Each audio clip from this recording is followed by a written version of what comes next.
So today we are talking arts publishing. It will be fairly casual, like a casual discussion, then we can answer questions. My name is Wes Hill, and yes, I did co-curate this show on Jeff Gibson's work. And so I'll do a bit of a preamble before we get into a discussion where we'll reflect a little bit on where Jeff Gibson comes from and his practice in relation to these issues of what is criticism now, or where is criticism going. Before I get into that, I'll introduce fellow speakers. We have Sarah Follent on my right, is the executive editor and founder of Alison Publishing, based in QUT, and an art magazine that has been running since 1987. Is that true? Sarah has some 40 years' experience as an editor and arts writer, contributing to the Australian Courier Mail and to the LBC. Next is Alison Kubler. She is the editor of Follent, a quarterly art and culture magazine launched in 2012. Alison has over 25 years' experience as a curator in museums and galleries in Australia. And Marilena Hewitt is the editor and founder of Countertypes, a small press and digital publishing project that takes the form of poetry, visual imagery, and essays that aim to reflect the complex layering of society and mind. Marilena is also a writer, filmmaker, and QUT architecture graduate. Please make them. Okay, so the theme for today is, as I said, editing and publishing. I'll read out a little blurb. It's what are the current trends or issues in editing and publishing and art criticism, and what are the possibilities for new forms of cultural distribution. The panel will discuss the current state of arts publishing in Australia and internationally with local and national publishers. So basically I was handed this topic, and I'm a writer, I'm a critic. I've worked with Jeff Gibson, the artist here, who's also managing editor of Art Forum. And so to get my head around this topic, I did a little bit of research, and given that it's a panel on writing, forgive me for maybe reading a little response to the panel theme. Okay, so and then we'll throw it over to you guys, and we'll have a broad-ranging discussion, and you can kind of disagree, or we can float on from there. So, in thinking broadly about the state of arts criticism, it would be easy to fall back on the old idea that criticism is in crisis. This is kind of a thing that's been floating around a little bit since the early 1990s. So this sentiment, the crisis of criticism, seems to plague discussions that are based on this question of what is art criticism today. So for example, in response to an October Journal roundtable discussion on the state of art criticism in 2002, so 20 years ago, James Elkins wrote this. So he said, quote, "Art criticism is in worldwide crisis. Its voice has become very weak, and it is dissolving into the background clutter of ephemeral cultural criticism. But its decay is not the ordinary last faint push of a practice that has run its course. Because at the very same time, art criticism is also healthier than ever.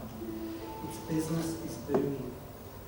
It attracts an enormous number of writers and often benefits from high-quality colour printing and worldwide distribution. In that sense, art criticism is flourishing, but invisibly, out of sight of contemporary intellectual debates. So it's dying, but it's everywhere. It's ignored, and yet it has the market behind it."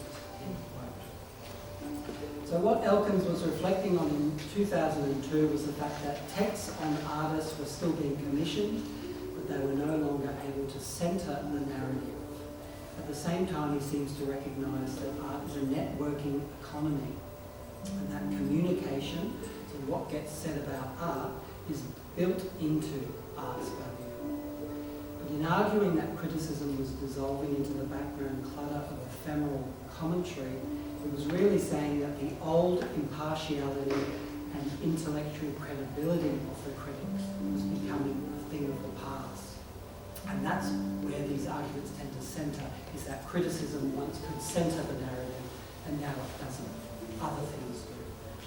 So in curating this exhibition at One with Angela, I started to see a figure like Jeff Gibson in terms of these historical sentiments about criticism. So Jeff, if you don't know, wrote a lot for a very well-known magazine called Art and Text, and was a editor in the 1990s before moving to New York to be a managing editor of Art for One. Okay, so he's a Brisbane-born artist and editor and critic who adapted from the heavily theorised art world of the 1980s to a 1990s zeitgeist that saw criticism evolving into the more generic term of art writing that tends to be less authoritative, less adversarial, and more supportive, a discursive space where contexts around artist practice can simply be articulated or examined. So we might think about Gibson leaving Brisbane in the early 1980s. So this was a time when the parameters of postmodernism were still being mapped out. So at this time, many critics informed by post-structuralist theory saw in criticism a way to continue the revolts of the 1960s by other means. If a socially progressive avant-garde was beaten back politically, writers like Hal Foster, who was an editor for October magazine, could at least develop these same ideas theoretically in the space between academic and public knowledge of art.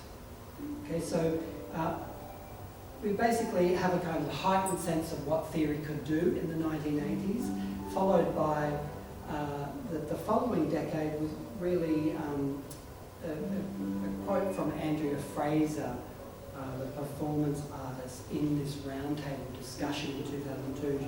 She notes that the young British artists of the 1990s were defined more by the popular press in Britain than they were a domestic art market. So we could say, we'll move on, that art writing since this time has been closer to commentary than to criticism as such, which is really what Elkins and others refer to when they speak of criticism's crisis. So artists since this time have also been increasingly seen as capable of speaking for themselves without needing to defer to writers to translate the terms of their practice into theory. So I'm trying to say that we're existing in a kind of different discursive space to how art operated in the 1980s. So artists no longer have to be seen in terms of a key discursive space in order for their work to take on a certain kind of importance today. Having exhibitions regularly at an established gallery is often enough.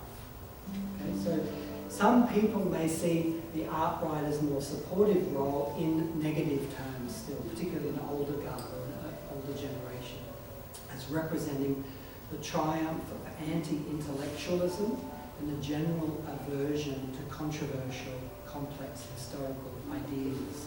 This idea of refusing to take a clear opinion is a common criticism about art writing today. So others may say that it represents a move away from the all-knowing oppositional tone of the critic, for whom the right theory alone sometimes counted authoritatively as the right politics. So today, art writers are often unashamed supporters of the artists they write about. As Marilena says, from an interview I found online, art writing can be bold and compassionate and caring while still being informative. End quote. So with the tendency for writers to reveal attachments rather than oppositions, the implicit connoisseurship of earlier modes of criticism has now become a byword for snobbery, greed, and type of professional mystification. You can disagree with this stuff. Yet art writing in its various guises persists. I'm almost at the end. So whether in the form of reviews, profile pieces, poems, catalogue essays. Art writing today is not any one thing, but part of a system of different approaches and platforms. We now have 2-minute-long art historical presentations on Instagram, 280 character-length exhibition responses on Twitter, hour or 2-hour-long podcast discussions hosted by commercial galleries, and exhibition reviews that come to us each week through our emails or social media feeds. So 20 years after Elkins's text, the background clutter of cultural commentary has only amplified. Large aspects of cultural life have migrated into various virtual systems under the domain of the big two technology corporations, Facebook and Google. But, as we know, artists are still making things, people like you are still going to museums, people, I think, are still buying art, and there still seems to be plenty to say about who is making what type of art and why. Of course, interesting responses can still be found on uninteresting publishing platforms, just as bad writing still exists in good magazines. My own sense is that such distinctions cannot be confined to a formula. Every value, judgment, and distinction in quality manifests a particular worldview formed by highly contingent emotional, intellectual, and aesthetic predispositions.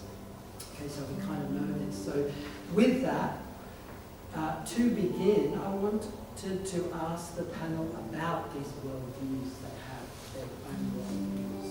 But how do you think art publishing and art writing has been changed by the clutter of digital culture over the last 10 to 20 years? Do you as editors and publishers think through these changes, or is it business as usual? And I thought, Sarah, given that you've been working on eyeline since 1987, how do you see eyeline in relation to this so-called digital disruption in arts writing? Well, it's changed everything we do, but you know, we've been doing eyeline for 35 years, and it's been constant change really all through that period, from the things that you outlined, the theoretical approaches and styles of writing and so on, but also just the technology of it all. It hasn't really changed what we do. We still want to publish original, independent, that's important, critical writing and analysis and commentary, across Australia and internationally and so on. And really that hasn't changed at all, and our aims, which I can elaborate later if you want, are still the same, but it's just the how. So is it a formatting thing? Yeah, I mean, it's that the technology of just producing the thing is easier, it's cheaper, it's quicker. Editing is much easier. Yeah. It used to be all on the phone, it used to be all paste up, all of that sort of thing. Marketing is easier. We can be in touch with our subscribers and sellers and distributors much more quickly. And content-wise, well, I mean, I agree with what you said about clutter around. I don't think it has changed our content particularly, but I mean, the content has changed because what's available has changed and the amount of material has changed. There's so much more happening here across Australia than there was. The infrastructure in Queensland has grown enormously over that period.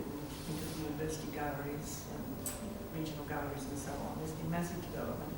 So many more artists are staying here as well. So, you know, there's a lot more happening around. Sure. So that I suppose our voice is quieter in a way because we would be able to hear them. Okay. So is that a threat, do you think? Is it a threat to your relevance? Like, do you still see? No, I don't think so. No. I don't think it is. I mean, I think that the digital disruption, you said, is a massive opportunity. I mean, it has been a challenge. We have everything digital as well as paper, in paper magazine, and the paper magazine is still the most popular. You know, sort of most recent survey, 80% of people said they prefer the paper magazine. A lot subscribe to both. We have several digital platforms. We have an app, and we also distribute through the digital third-party subscription agencies. So, no, I don't think it's a threat. I think there's a lot of bad writing around though. Okay. Definitely a lot of clutter Yeah. and a lot of self-publishing, a lot of publicity that looks like editorial, a lot of extremely bad editing and fact-checking. This is, online, this sort of thing. But I think, the opportunities are also extremely good, and I don't think they've been exploited properly yet. There are fewer, I think that there are definitely fewer platforms for independent, informed, relevant writing in Australia. We've lost about 8 magazines shortly in the last 15 years, very good magazines. We've had some others come, which is great as well, in different platforms, which I think is exciting. So I don't think it's been exploited. I think it's really developing. Alison, what's your thoughts on this idea of where the magazine sits in relation to the clutter and the social media responsiveness to culture? I think it's definitely an interesting challenge, and it's always going to be difficult to be relevant when you're on quarterly, because by its very nature, we are sort of time-based, and that's probably though become our strength in a way, because certainly at Volt, I try not to worry too much about what is happening at a time. So if you are familiar with the magazine, we look a lot to artists from the past, or mid-career or dead, or we don't really look to emerging artists, and also we look to international artists, which is a point of difference for what we do. So in terms of the time-based thing, it's almost irrelevant, because if you're reading in Australia, we're not going to be in New York potentially seeing that show, and I guess that might be the strength of it in a way, where people are seeing things on social media, and I'm a big consumer of social media. I think it's absolutely right. What you say, Sarah, like that idea of the tension, I guess, between the good writing and bad writing, and I guess I think what we try to do is just to be relevant, to keep it relevant, and I'm really very anxious that we never are focusing just on emerging artists or just on the past, that there's this kind of a balance, and that's the tension for us, I guess, is to try and keep it with a balance of historical perspective. Definitely, because I think that unfortunately in a lot of contemporary publishing there isn't a voice for mid-career artists or older artists. They just don't get written about, and if you're dead, well, no one writes about you unless it's in a really an historical journal. And so I think that's part of why we're lucky, because we're not funded, we don't receive funding, so we're completely independent. We can do what we want. So if we sort of decide we want to do a story on Tom of Finland, we just do a story on Tom of Finland, and there's no commercial imperative around that for us to, whether we're going to write it or not, if you know what I mean. We're not thinking about, is there a show somewhere in retrospective, it's just how we want to write it. So it's launched in 2012, and as Sarah says, many magazines were closing. Yes. So was that part? How did that figure in the decision to launch? Yeah, well, I mean, I wasn't editor then, but I've been writing for the magazine since then. And I should say as well that I've written for Sarah for a long time, which I was very grateful for as a young writer and curator, that opportunity. And so I thank you very much for that. I'd like to. That's not a conflict at all. We should do that. No, I think what's interesting, I think it was very much, it came out of a place of there's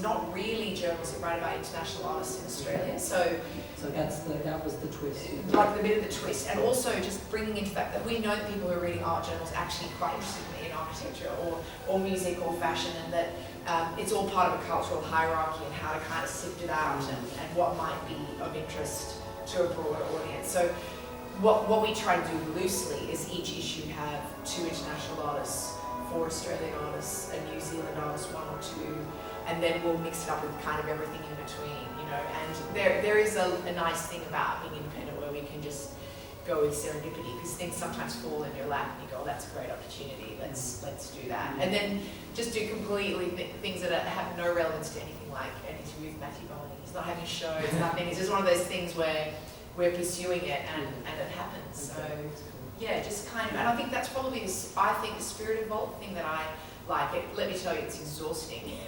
It's like on the edge of your seat all the time because you're never sure if something's going to really come off. But that's kind of the spirit, I think, is to go with what might happen. Yeah. And it's still about the physical object. Yes, and we definitely have a digital publication as well, but we have absolutely noticed an uptick in our our physical subscriptions, and COVID actually was great for us in a weird way because more people were reading things and wanting to subscribe. I don't know if you found that. People want that physical object. I can't imagine a time where we'll ever abandon that. We're a little bit obsessive about paper stock. And what about you, Marilena? Do you want to just describe a little bit about what platypus is? Yeah, so I'm not an arts writer or an art critique, but what essentially platypus started out of was sort of this idea of, because I studied architecture, kind of not developing over things but rearranging things and creating new knowledge specifically to sort of mass extinction, and instead of being so serious about these like epic issues, kind of using humour and beauty and poetry to like describe them. And it sort of, it started like 2 years ago. I came back from this big bike riding trip around Europe, and I just the whole time missed like the magpies and this land, this like incredibly special place that we all get to live on. And I kind of wanted to face my anxiety and depression about mass extinction and sort of understand this land and respect it. I guess through humour and beauty, as I said.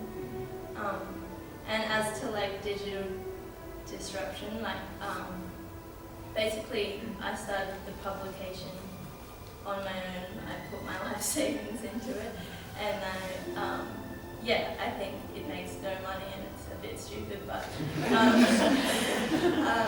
but it's fun. And I think that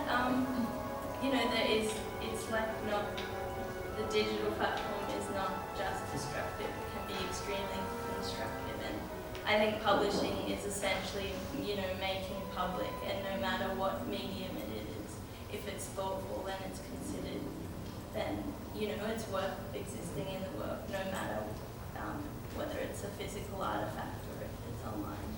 And there's like amazing online, like Running Dog and like these super experimental kind of platforms where like poetry and writing has this new element to it, like, and it's a bit more interactive, and it's like there's such inspiring things happening. In doing this, thinking about this narrative of, say, early 80s critics informed by post-structuralist theory and drawing out real deep political issues and backing them up with historical research and critical theory, I was thinking, I've done that dichotomy there where it's moved to more flowery art writing, which is one of many different perspectives that could operate.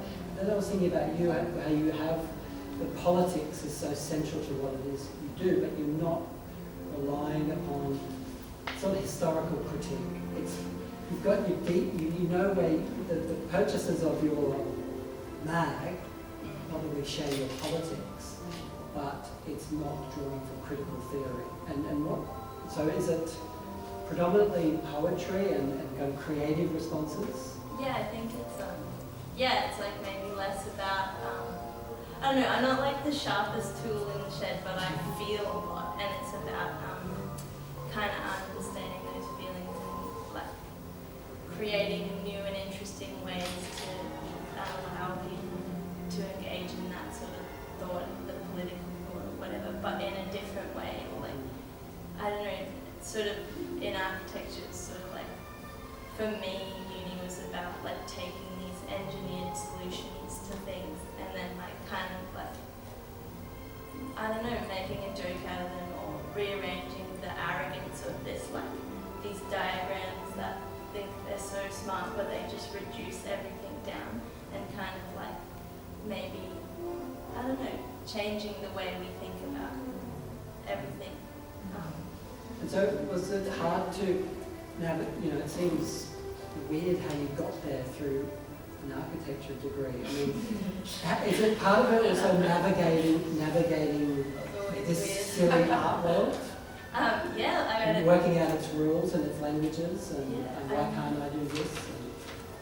Yeah, I mean, I guess because I am on the fringe, I maybe don't listen to the rules or like understand the rules, but like having an artist partner has really helped me understand like, this world and I think I'm on the fringe of a lot of worlds and but what is important to me more than anything is like sort of like creating a community around like really big issues and sort of not being wanky or I don't know, just like feeling and sharing together. I sound like a hippie.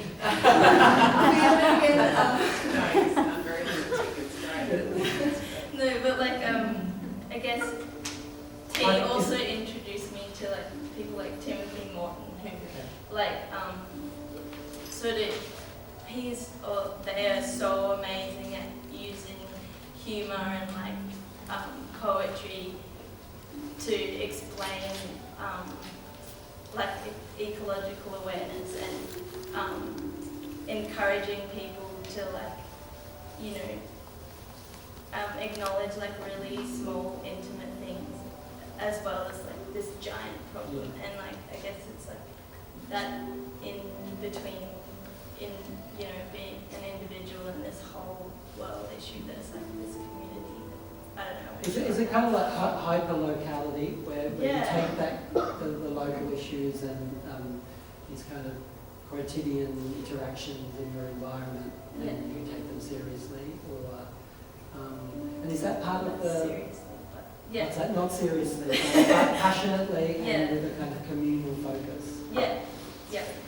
And that sounds good. Is the architecture thread there kind of psychogeography, like the different? How does the space thing work there? Yeah, definitely. Like I think,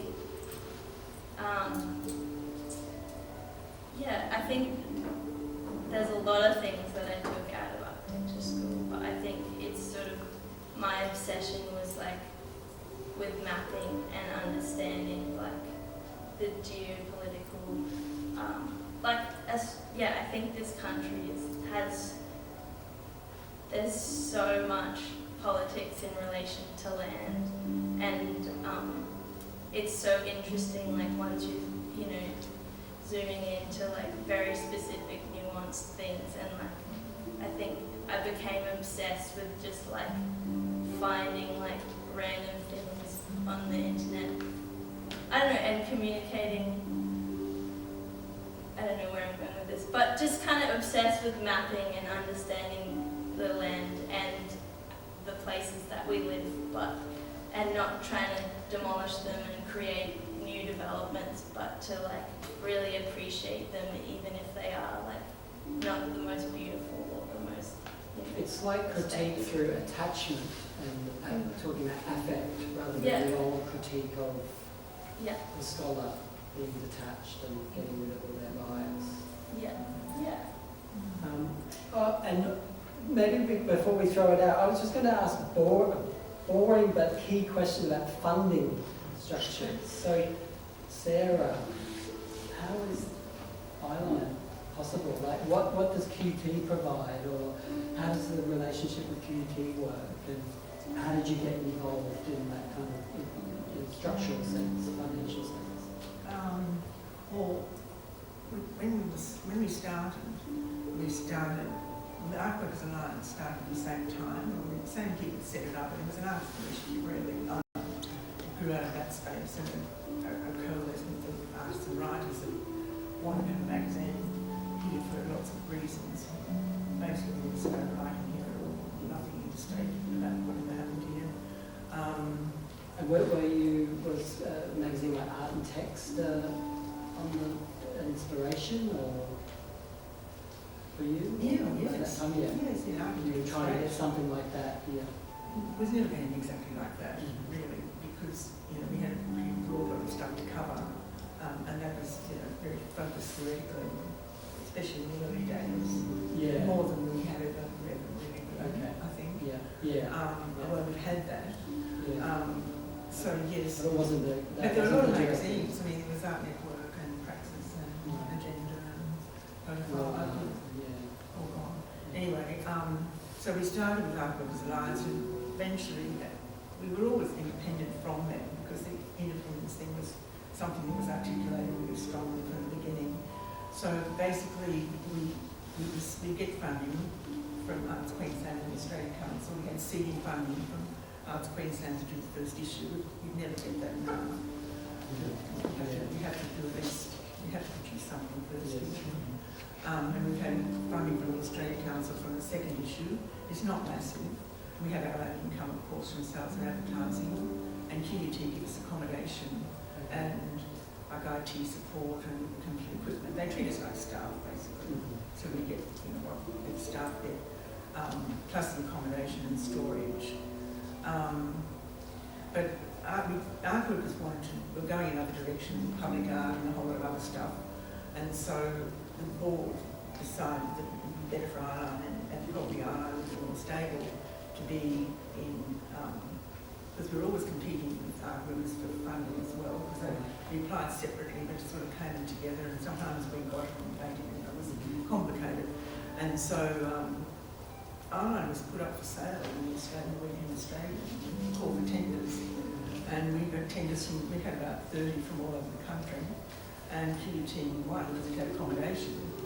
We actually thought we'd end up at QCA because we were much closer with them, really. And we used to use offices. Graham Paul Smith, who worked there as a Morningside, was the co-editor initially, and we used to go there on weekends and use their equipment, and they were happy about that.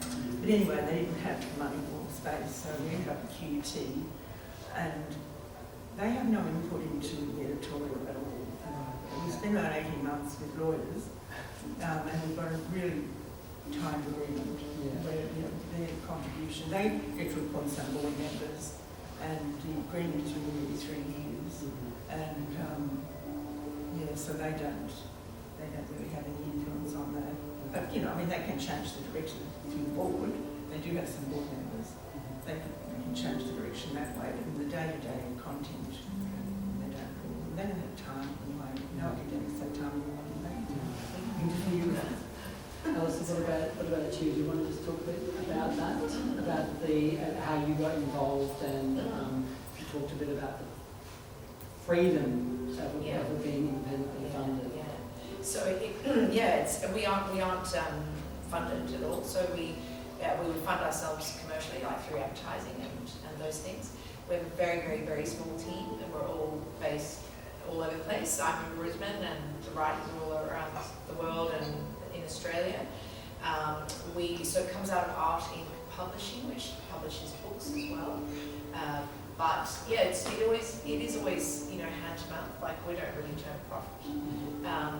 But that was I guess from the outset never the intention, which is a really freeing thing, because it was just to be able to make it, as long as you cover your costs, and that's great. So what is the motivation of just I think not the original. From your perspective, No. I think just to be truly, have a voice, to be independent, I guess, and like I said, to have a bit of that freedom to just kind of do what we want.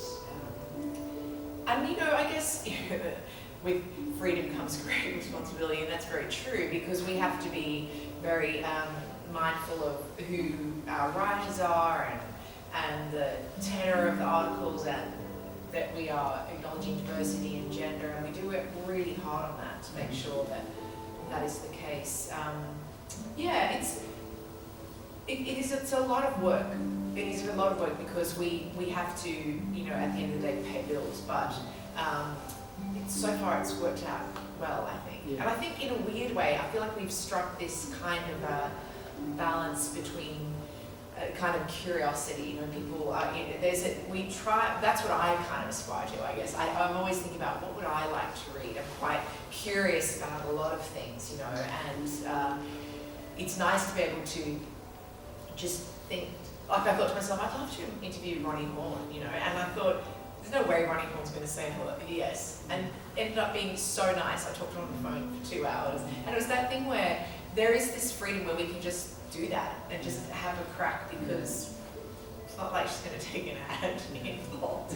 But yeah, so that is actually a really great, freeing, nice thing. And we actually don't think about commercial imperative. We very rarely talk about it anymore, which is probably stupid, but it seems to work at the end of the day. And our subscriptions have grown because I think we just, as I said, I feel like, you know, you can correct me if I'm wrong, we're hitting a balance where people are sort of thinking, I am quite interested in that, and I'm also interested in that. So the current issue has Julie Rapp on the cover, and that was a really conscious decision to say, well, she's an extraordinary artist. She's been making work for a really, really long time, you know. But then we've also got other very major artists and then emerging artists at the same time. So there's no real kind of, in a way, logic, I think, to it, other than all these things coexist at once. And isn't that incredible? With the surprise. Yeah, kind of. And I mean, that's the world that I want to live in, you know, where all these things are coexisting at this one time, you know, like how extraordinary that you can have so much going on, you know, and I think that's really fun to be able to play with. Yeah. Marilena, talk about it as a passion project, but so there's no funding? Or? There's no funding. Not from lack of trying, just can't write bloody grants. Arts Queensland, They are the worst. you try and get arts. Oh, like create Brisbane ones or whatever. But yeah, I think there's I've had 2 issues. The first, all the profits went to Platypus Watch, because I guess that was another impetus for starting it, because they're all going extinct. And then anyway, and then the second issue kind of just I just took a risk, and that didn't really pay off. We have so many books piled up in our house, but hopefully one day they'll sell. Do you think if you were funded, how would that change the editorial process? Well,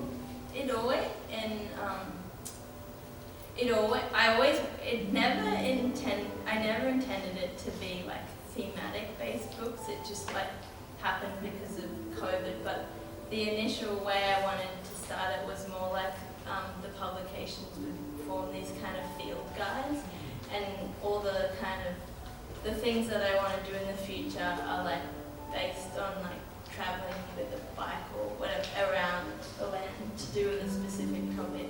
So that all the funding that I'm trying to get would be to pay for those things. But yeah, I think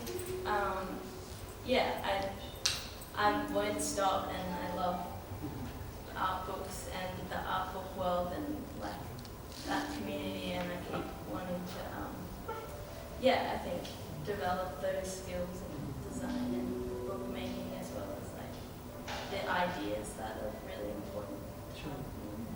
But yeah, I don't know, maybe the future holds some cash. So I don't have to We'll change it to a glossy Yeah, hope that one day I won't have to work 10 jobs. I was going to just throw it over to people for questions. Is that too early to do you think? Or yes, good, yeah, okay. Does anyone have a question for anybody in the panel? We're thinking that criticism's not in crisis, I guess. I was going to say something on that. Yeah. I mean, certainly, Vault is not October. That's not what we are. And what I have found really interesting about that, someone who has a master's in art history. That's what I mean, I spent my whole young life reading criticism and being very engaged in it. And I certainly think there's a place for it and I enjoy reading it, but it isn't what Volt is. What I think is really interesting about this digital kind of overtaking in a way is that the speed with which things happen has sort of rendered a bit of an impasse for criticism, I think, where it's like an echo chamber, as it were. And I think a lot of criticism does happen within social media. There's a lot of, so much that happens within that sphere. And there's also that kind of odd thing that happens now, which is like a kind of cancel culture you and I were talking about before, that in a weird way has almost rendered criticism completely redundant, because before you can even have a reaction to something, something's already been quelled and done with and finished. And I do find that interesting, and one thing that I have found with Volt is that whenever we do interviews with artists, it is the thing that people respond to more, which is very interesting. So, and I really love the place for long form writing. I mean, that's a lot of writers, and we're not even long form, you know, but we're longer than some opportunities. What's the longest essay? We can go to 2,000, which is not long at all. But we'll do longer online. So sometimes we'll have people submit an essay and then we put the longer version online, so that there is a way to give it a forum.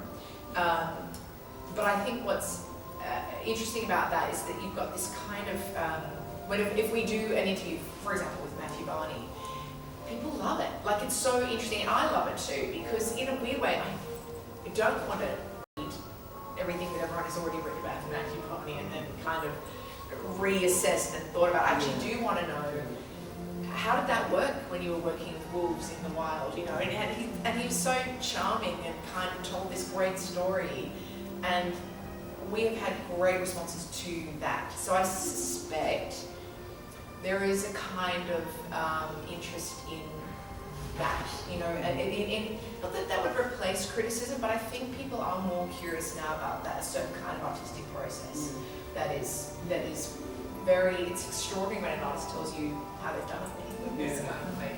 I like that idea. That I never thought about that. There's just so much antagonism in like the YouTube comments and online, that maybe criticism takes that, well, let's be maybe nice and let's engage and show I attachment. think that's a big part of it. I actually do. I think it's if you look across a lot of social media, it's all there in the comments, kind of. And for what I think is interesting about that is that this idea of what criticism actually is, which is, you know, dare I say it, constructive. You know, isn't that kind of the idea of what it is?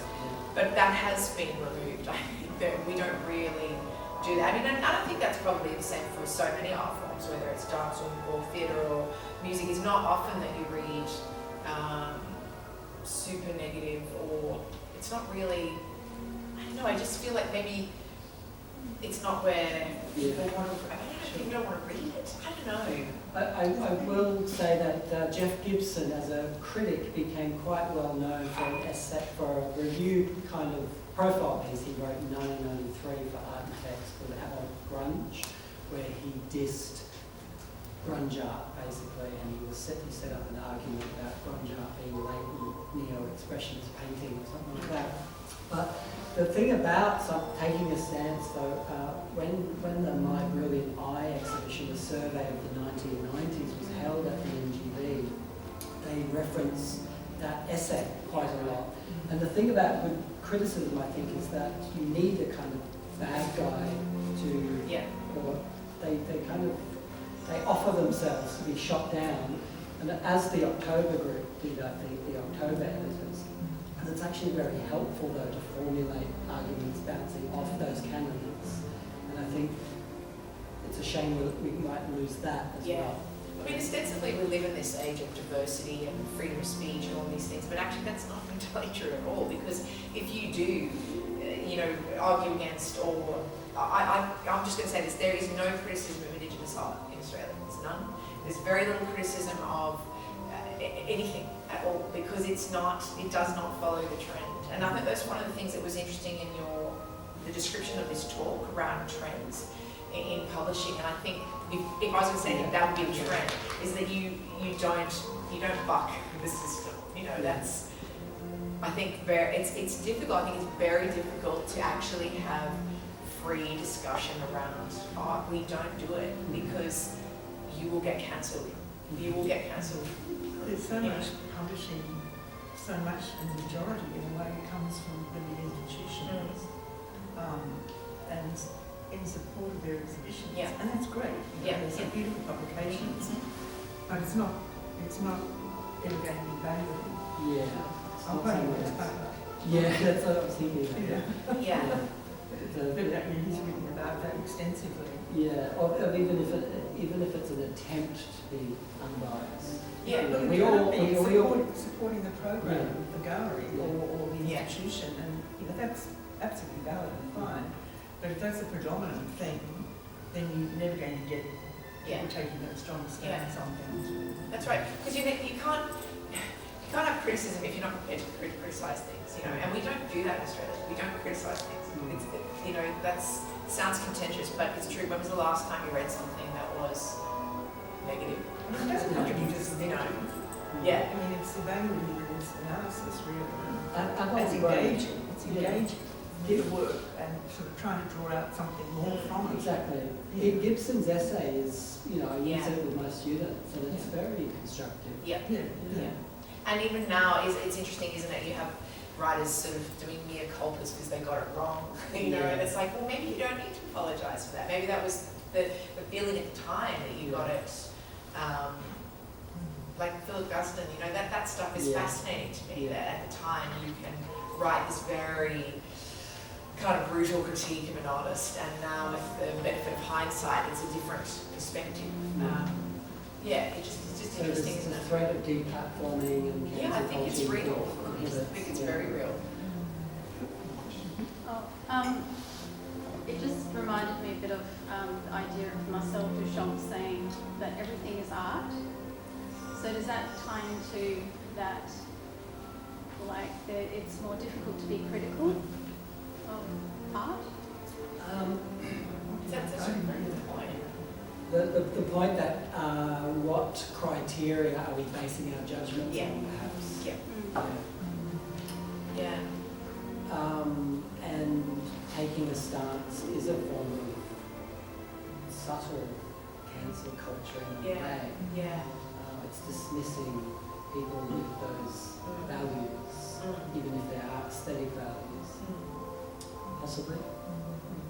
That's one of the reasons why we're more cautious about criticism is because it's rampant, the response that you get to it. So social media responds very quickly and very vitriolic and very personalised.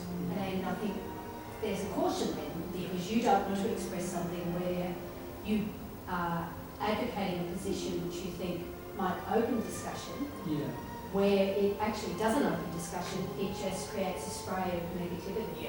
And kind of shuts it down. That's right. And then next time, you don't make a comment, because there's only so many times you can make it before you feel vulnerable.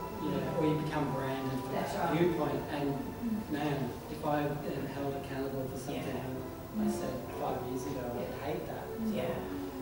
And that definitely happens. I mean, I think that's a big thing in the art world, but I think it is. Just on the topic of criticism, I was just thinking about, our newspaper journalists, our newspaper critics. A couple of the big papers still do employ art critics, and I suppose reflecting upon their positions is quite interesting. I think that, as you were saying, Alison, the criticism of Indigenous art, some of the most clumsiest attempts at criticism of Indigenous art have come from, I think, John MacDonald and Christopher Allen. Yet those columns, that they still hold incredible power. Coming from Queensland Art Gallery, where I worked for 10 years, Absolutely. bated breath every morning. That's right. As you were looking at the reviews of what either of them thought of, your latest show, and then they'd pick on some tiny typo in a label or something. But it's just so interesting how, these figures, in many ways, I mean, how many of us do read Sydney Morning Herald or the Australian Art criticism every weekend, any of us? Like, Well, I do because I'm curious. Like, Yeah. I'm curious to know. I'm curious to see what they've done, me but it's too. not as No, and you're not looking. I'm certainly not looking to it for the critique, as it were. I'm interested to know, and I think there's a certain, strategy of being polarizing, where they're actually looking to do that, which is, stupid, but also sort of interesting. It's like knowing where people sit is a fascinating thing. But you're absolutely right, and of course they have the largest forum for this kind of discussion. Do you think they do anymore though? I mean, it's interesting, and, Yeah. and it's like a badge of honour to Yeah, get a yeah, bad yeah, review you're right, from you're right. either of them. It is a badge of honor, that's right. And they just don't understand their own positions as Yeah. these very conservative white men. I mean, they're just. It just surprises me that again and again and again every week it's just Exactly, yeah. I mean, each of them have at different times made arguably constructive Yes. contributions to the discipline or to critique, but God, you've got to know when to step aside as well, Yeah. don't you? Do you think, in terms of Yeah, relevance? Definitely. Yeah. They just get entrenched. Yeah. Totally entrenched, and I mean, they get vendettas against certain artists as well. Like John Nixon and John But there used to be a lot more, a bigger variety of writers writing when there was a lot more writing on visual arts and all the arts, like Austrian Week as well. I mean, I used to write for them, and it was mostly during the week, but there are lots of, from every state they had a writer, Australia, and there are just a lot more voices, and they never really edited anything particularly. You pitched it at a general audience, but Yeah. I was able to be critical or political, or they didn't really mind. I had an opera singer as an editor down there, so she didn't worry too much. I noticed in that the Gordon Bennett selected writings you edited, there was a response he did to a bad review in the Curie Mail that dissed his work, and he wrote a response but didn't send it in. Is that right? Yeah, it wasn't, no. Actually, that's interesting that you say that. One thing that I do think is interesting now, perhaps why criticism is less, well, I find this as an editor, like artists really control their work, much more so, and of course you've got a layer of galleries over the top as well. But certainly when we're dealing, this is a very interesting thing to me, like, so when I was dealing with like really major artists like Ronnie Horn or Matthew Barney, you expect a level of gatekeeping, but it wasn't there, just super interesting. Like, I did not expect to be on the phone to Matthew Barney. Like, I thought there'd be an intermediary, But, so you have this level of, a certain level of artist is like, I'm so happy to talk about anything. Ask me anything. Like, I'm there, I've been there, done that, I'm just open to the discussion. And then you have other galleries where this is complete gatekeeping, control of everything, and you actually can't even, they're the ones who will ask you, can I read it before I give you an image? You're like, well, no, we don't do that, And actually, I'll tell this story because I think it's a great story. We had this problem with Kahindi Wiley, So Kahindi Wiley, we'd written, we had a fantastic writer who was queer, write about Kahindi Wiley, fantastic story, and we made the very rare decision to let his studio read it. So, and fascinatingly, it was all going through the studio, like all of it was going through the studio, which took so long. And even the gallery was deferring to the studio, and I'm fine with that, but we've got long lead times at work. We're really up against it like the whole time. And we get all the images in right down to the line, and we were literally just asking, could we clarify he liked the story, but he just wanted clarification. We just wanted clarification, I think, of captions to go with images. Anyway, the day before, said, no, you can't use any of the images. And it was a cover story, right? So we're like, this is a nightmare. And then it was a very weird interaction, but I'm only telling the story because it's sort of hilarious in hindsight. And we had just been polite, we're very polite dealing with galleries, please may we have the images on, and it's looking amazing, and this is where it is, and we give you permission to look at it, and that's great, and it's a cover. And then no, at the last minute, right? And then they were like, oh, well, you were just too hard to deal with, it was too hard, and so we sent flowers and said, so sorry if there's been any confusion. They wrote back and said, we're so sorry, it wasn't, he was just one of those things, and he was really busy, and we'd still like to do the story. So we let it sit for 6 months and recalibrated the story. Let's look at it again, and back in touch with the studio. Great, fantastic, love it, love it, love it. Exactly the same thing happened. Exactly the day before. And I was like, you're dead to me. On what basis? What's the basis? Hubris.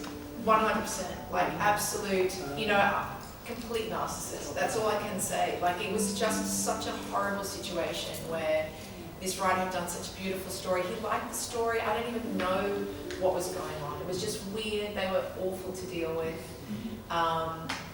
Yeah, really interesting. So I don't know where I'm going with that, other than to say it is very interesting when you're dealing with a lot of artists manage their careers so tightly that you can't even engage in a kind of criticism. Like it just is. They don't want it. They don't care. They don't need it. It's like they move past it. They can do it themselves. And you made the point about commercial galleries. All of them, Gagosian, Werner, they all have their own podcasts, magazines, journals. They don't really need you to write something about their artists. Yeah, they just really don't care. So it is a very interesting world now. That is the bit that I think I've noticed has changed. Is a kind of level of management. It's so slick and polished. Yeah. Their own publishing. So you'll never look at Kahindi Wiley in the same way. I can't even look at it. Yeah. Sorry, Alison, did you consider running that story? No, cover, you but actually- without any image? No. I just thought, life is too short. I cannot deal with rude people. I just don't. I literally have a list. I one of my editor's letters I wrote about people that one day I'll write a book about rude people, because it's quite a big one. It's quite a big one.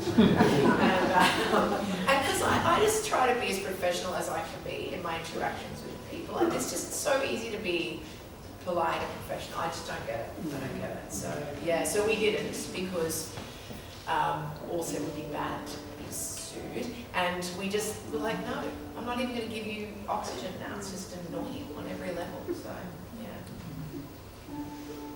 I've got a question from Marilena. I'm thinking about this idea about art criticism, and when you were describing your publication, there's so sort of little clarity about what it is, to the point of like being on purpose, right? It's like it's somewhere about motivation, it's somewhere about what it does. There's no sort of clarity. I'm thinking about this in terms of the idea of art criticism, right? And we're talking about good writing and things like this. And, it's about, art criticism being, it's about specificity, it's about backing up ideas, it's about, having this clarity of idea and a clarity of writing. Whereas I feel like in terms of your publication, where it's located in the, in the personal and in your motivations, and it's sort of muddy and murky, like what it is. And I wonder if this question of sort of clarity around, like, just the ideas, like, it makes me think when ideas are muddy, there's a possibility to make connections that aren't possible when you write a critical analysis of something, because you have to have a position and you have to be right. But I wonder if it, if it can be a way, if it can be 10 things at once in terms of your approach. I don't know if this is a comment or a question, but it's something that I was just thinking about through the question of criticism. Are you purposely obscure? Question. No, I don't know. I think I don't know. I feel like maybe I'm actually trying to be clear, but maybe my just like crazy ADHD brain isn't clear to anyone else. Like the only person that understood some of my diagrams is our housemate who's dyslexic, and I feel like maybe I think I'm trying to be clear in my own way, and maybe it's not that. I don't know. What is it a diagram of? It's just like nothing much really, but it's sort of critiquing, or not critiquing. I don't know. Maybe it is, but sort of the idea of a diagram and how it's supposed to like simplify things, but instead it like reverses it and complicates everything, and sort of like, and I guess that I think architects are really good at simplifying things and communicating things to people through diagrams and imagery, but I think that's a flaw too. Like they're just not seeing like the nuanced complexity that is our built environment. And would you even consider it what you do as a publication criticism? It's aesthetic responsiveness to hyperlocal. I guess it's more criticism of like maybe not so much about art, but like maybe more about like the way that we live, or politics and those sorts of things, but kind of in a cheeky way, not in a kind of like intellectual or like well-researched way. And is it modelled on a prior? Does it come out of kind of like zine culture of the 80s, or is it something? Yeah. Yeah, I think like a little bit DIY, but also like with I guess my design and architecture background. I think like I'm obsessed with it having a quality that is like feels legitimate and is like has I don't know. Has structure. Yeah, it has structure and it feels really good. I think that's what I love about like art books and places like in Melbourne, like perimeter books and things like that, where there's this like, it's not just, also I actually struggle to read, and that's why I love art books so much, is because you can take moments and you can like sit with moments and you don't have to read an entire novel. And I think there's like, there's an amazing, it's like it's not just about the content, but like the object or the artifact itself, and I think there's real beauty in that. Any final questions or comments? I'd like to say something about Marilena's technique.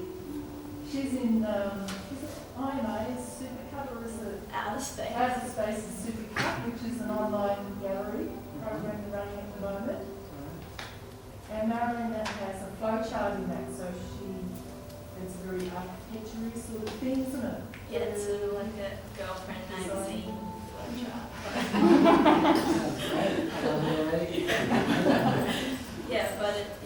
But it's like, instead of being about, it's sort of more about our relationships to the weather, and whether we should like break up with it or stay together. It's like kind of silly. And I think it's really, it's sort of a crossover between, so you could have done it as an academic essay, and you could have covered all those points, but using that kind of visual communication form in a really creative and playful way allows, so it's very succinct, very, like spare, but it allows the person who's interacting with it to like blossom out into a whole kind of discourse and possibilities. So I think it's like quite an interesting way to communicate.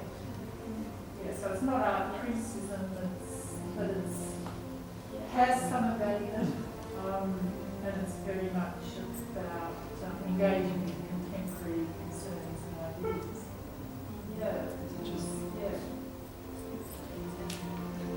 I have a question about where you think art publishing is going to go in the future, because it seems to me that it's very hard to see a future for it that doesn't combine some sort of PR kind of thing without paying writers a reasonable amount of money for what they're doing.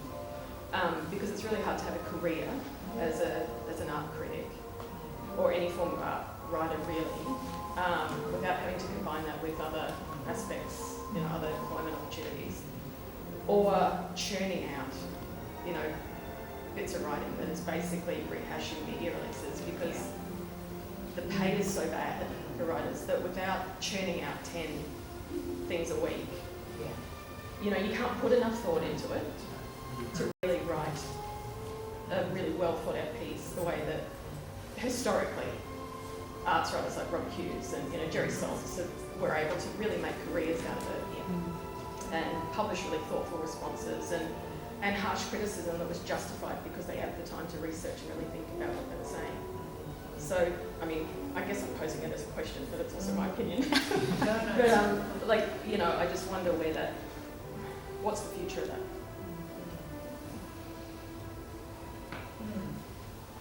Well, I certainly agree about art writers. It's absolutely impossible. There's not enough platforms anyway to do it on. You don't get paid much for when you put stuff on social media to children. They can pay particularly for that. And magazines are under a lot of pressure, payment-wise as well. And we certainly prioritise paying our writers. Not everyone does. I'm sure you guys do too. It's hard to see. The future is very digital, I think, really. I think it will be. It's also hard to monetise digital stuff. Yeah, that's true. We make a lot more from ads in magazines, sales of the magazine, and digital sales. You can't cost them at the same rate. So, I don't know. It's going to keep changing, and the digital's going to get better. And maybe we'll all get better at using it too. But I guess my question is who's going to be providing content then? It's for me, I can see that it would be digital, but I'm wondering who then you're going to be relying on to write the content. I think it is an interesting about. I think there'll always be a place for art writing, and what has been interesting with Volt is that I've recently had writers of quite high caliber want to come and write. I'm like, well, it's not a massive fee, but probably that's because there's not a huge lot of opportunities. But also, I feel like in a weird way, I think print is having quite a good moment. Like there's a lot of independent magazines out there and interesting objects, which is sort of interesting. But I'm not sure. I think we have to sort of see that as a delicate ecosystem. Like we can't exist without commercial galleries and state-run galleries taking advertising. And I guess sometimes the way I think about it is because our print run is small, right? They are collector's items, and I think for a lot of people who subscribe to art journals, I certainly keep all of them. I don't know about you guys. There is something very collectible about that I think will never be surpassed. I think that will still be part of the allure of art publishing, which is quite special. I don't know if that really answers your question, because I think there's fewer and fewer places in a way, but at the same time other opportunities are coming up. It's hard to answer. I think probably this idea of pure art writing, or rather journals that are just art writing, maybe it's about a diversification. I know that has worked for us. It's not the same for every, journal. I think that we have a lot of people approaching us to write, a lot of young people, a lot of young ones wanting to do internships to learn about it. I think people are compelled to write about it sometimes. That's true. Yeah. And a lot of artists who write just sort of feel compelled to do it. I think there's a close relationship between visual art and writing than other art forms of writing. Definitely. And when it works well, I think people who are very involved in it want that discourse and that connection. So every movement had a manifesto. Yeah, that's right. Interesting. So I don't, it is a big problem that people have to have other jobs, and there's so much pressure on a lot of them are academics, of course, and there's a lot of pressure on those people now, cuts at universities and things, for them to have the time to do it. In tracing it, it's a depressing mess, really. Yeah. You start to see how it goes juxtapose it to all this other stuff. It'd be hard to see we just get that focus back to the 80s. Yeah. That, Yeah. that central focus. It's, everything's too diverse. Yeah, that's right, which had its problems, but yes. I had its problems, but it was fun. Yeah. Yeah. Okay, shall we leave it at that? Thank you. Can you please thank